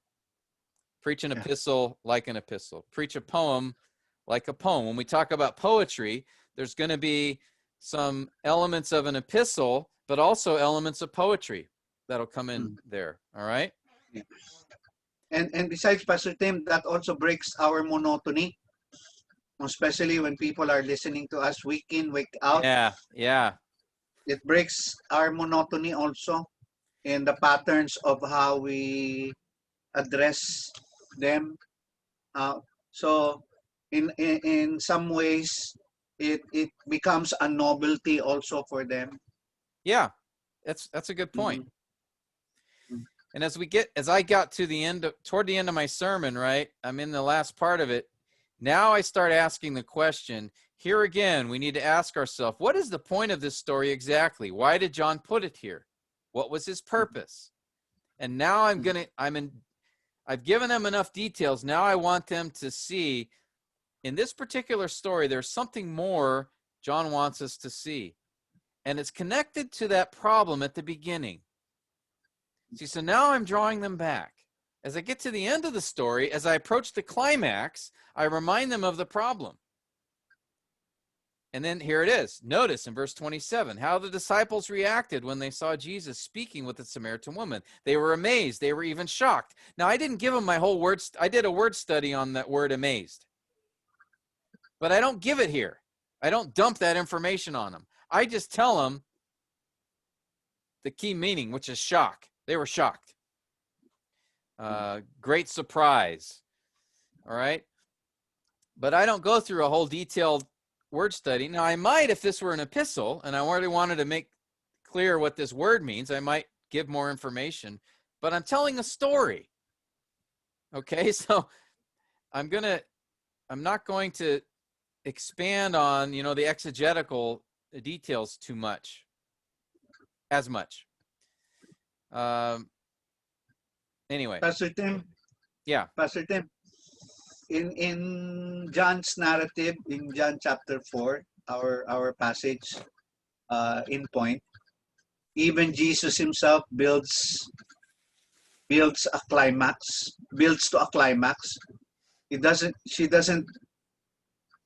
Jesus did not go straight to the point at the very beginning. He begins to build first to his point with the woman. Yeah.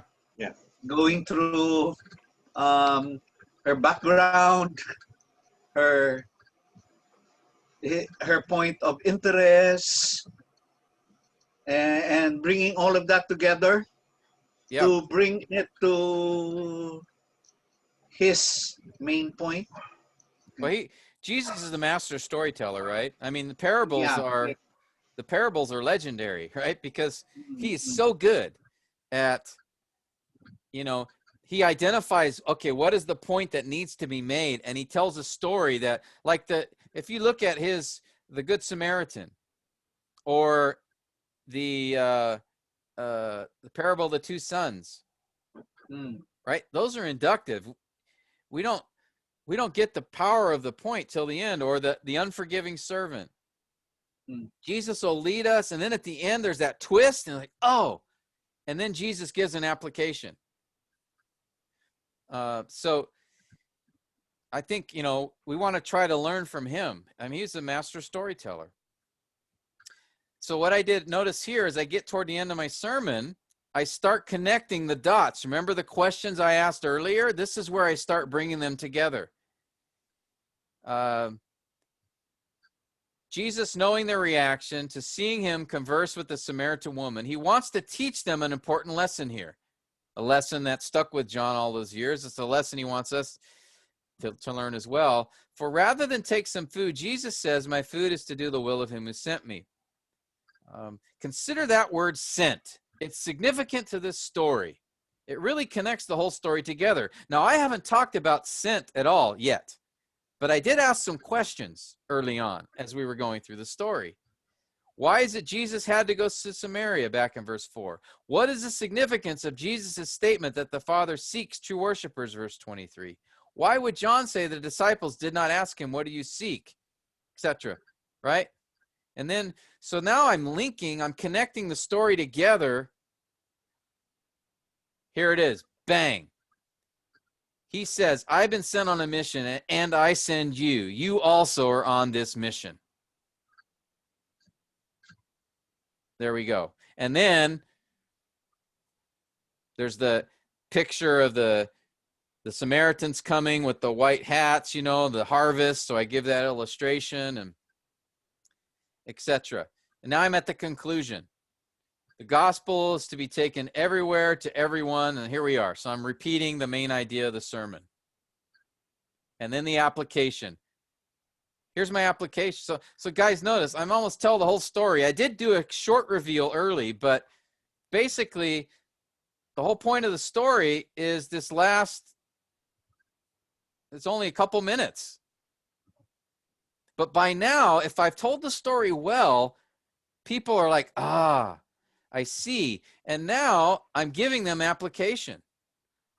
What he told the disciples, he says to us, lift up your eyes, see the souls, etc. Remember the gospel's everyone. And then I just go through this. Okay? Okay. And then I Guys. Pastor Tim, Yeah. Tim. can you give Guys. us that Yes. manuscript for our Ikaw, example? Pastor Alan, Pastor Tim, we have already sermon this Sunday. For this Sunday, we have already a sermon. And then, we have already our assignment, sermon document for next year. There you Next go. year. There you go. It's I didn't- already cooked. Yeah, I didn't assign anybody John 4 though, so sorry. But yeah, I'll give it to you again. I posted it a couple weeks ago, but I'll post it again so you have this example. So again, just try something like this. All right, that's my encouragement to you. Try to do an inductive sermon where your focus is telling the story well and guiding us to the main point at the end. And then once we get the main point, then application. Now you'll notice as you read through it, there are a couple of places that I sort of stop and give a short point, just like I said, reveal a little bit, application, and that's fine to do. You know, but in terms of the big picture, what I want to do is toward the end is when I start linking things together within the story. Okay? All right. Well, we've gone later. I apologize for that, but I wanted to make It's okay, sure Pastor Tim. to No address apologies. this. Let me go to the schedule here and just explain this. Address any questions, since like I said, we're not going to be our next meeting together will be January 12th. All right, so almost 4 weeks. So can Pastor Tim, this is our last meeting for December. This is our last meeting for 2020. So wow. next time we see each other, it'll be 2021. Right? Hallelujah. We were not aware, Pastor Tim. We should have prepared food. Yes, Christmas party. Let's party. Should have prepared food. All right. Well, you can have some balut on me. All right. I'll pay for it when I see you. Okay. So let me just go over a few key things. Yeah, so here's the Zoom meeting. This is our meeting today, 15th. Our next one will be on the 12th. All right, together. And whoops, just noticed Okay, so here's what we discussed last time. I just wanted to try to be a little more clear, if I can, on terms of our preaching lab options. All right, we have essentially I've divided us into 3 groups. 3 preaching groups. All right. The first group is, as Pastor Bobby mentioned last week, is you're going to record your sermon. All right. If you want to meet together, the Cebu guys did this. They actually had a preaching lab where the guys who lived near each other, they met together, they preached their sermons, and they also recorded them. So I have a recording, but they also did it together, and they said they had food. They said it was a great time. To fellowship, encourage one another. So you could choose to do that if you want. Pastor Bobby, I'll leave that to you if you want to do that way. But you guys record your sermons. And Brother Alex, you can help with that. And these are the 6 guys that you live in close proximity. You can do that, okay? So we will, Pastor Tim, we will critique each other. Yeah, I think that would be great. Meet together, give feedback to each other. and then record it so that I can also give feedback and a grade. Okay. Most especially, Pastor Tim, with the lesson today, now we have the substance to critique. Yeah. Yeah, and I'll send you, actually, I'll send you, I'm putting together a narrative grader, to grade. You can use that to guide your discussion. Okay.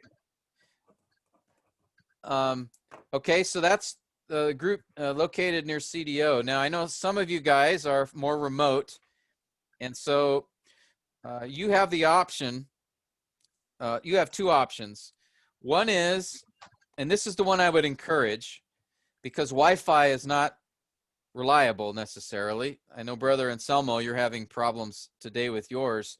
But there's two options you have. One, you can record your sermon, just record it on your phone or device and upload it to Facebook or YouTube or something like that and send me a link. On Canvas, you go to Canvas, there's an assignment where you can post the link. So record your sermon, which I would prefer, or we can try to have you preach it on Zoom. And then I mentioned these three, Anselmo, Pastor Arn, Pastor Allen, on January 12th. All right? Due by. So either record it by that date, which again, I would prefer. I think that'll be the best way to do this. It's not ideal. I'd rather have us all together in a preaching lab, giving feedback. That's the best. But right now, we can't do that. We have a vaccine out there, maybe. So hopefully in a few months, we can be able to gather and do this together. But for now, this is what we have. So record your sermon is my preference. If you cannot, we can try to do it on Zoom and see how it goes. But that I'm not confident of as much that it'll work because of Wi-Fi issues, things like that. So then group 3, you guys have an extra week, Pastor Noor, Kazot, and then I don't know how Pastor June is doing, if he's going to be staying with this or not, but I put him on that as well. Okay. So for everyone but these 3 guys, you guys have until the 19th, right? But that's the deadline. We all have to be. That's our group, Pastor Tim, no? That's our group 1. Yeah. And this is your deadline. All Okay. right. I mean, if you can do it before Christmas, that's better, but that's okay. As long as we have to do that, because after on the 26th is when we start back up and assignment 1 from your next passage is due. So there's not a lot of time when you finish, if you wait to do this, there's not a lot of time to get ready for the next passage. Okay? Wow. So your break is right now. There's not going to be a break between passage 1 and passage 2. So keep that in mind. Pastor Tim, what's a break? What's a break? Like a time Yeah. off? I'm kidding. Yeah. Okay, so any questions on this?